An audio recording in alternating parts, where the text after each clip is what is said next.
Welcome back friends on ખાના ખજાના. તો લખી લો પાઇનેપલ કોકોનટ કરી બનાવવાની રીત.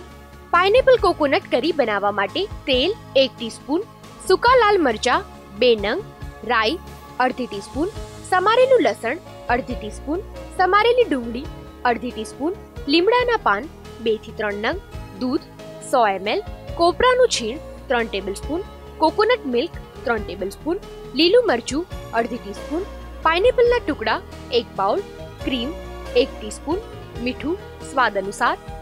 ગાર્નિશિંગ માટે કોથમીર અને ફુદીનાના પાન.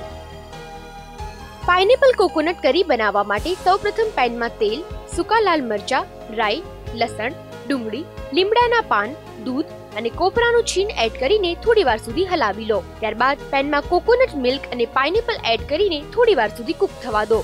હવે પેનમાં ક્રીમ અને મીઠું એડ કરીને બરાબર મિક્સ કરી લો.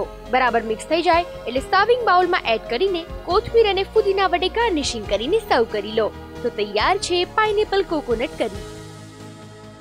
ફ્રેન્ડ્સ, એવું કહેવાય છે કે ઇન્ડિયન લોકોને બાકી બધા ક્યુઝિન કરતાં સાઉથ ઇન્ડિયન ક્યુઝિનની રેસીપી કંઈક વધારે પ્રિય હોય છે. તો એક રેસીપી તમને એવી પણ શીખવાડી કે જેમાં થોડો સાઉથ ઇન્ડિયનનો ટચ હોય. આવી જ રેસીપી સાથે આપણે મળીશું નેક્સ્ટ એપિસોડમાં. પણ આ રેસીપી તમને કેવી લાગી જણાવવાનું ભૂલતા નહીં અમારા ઈમેલ આઈડી પર. Till then stay free and good bye.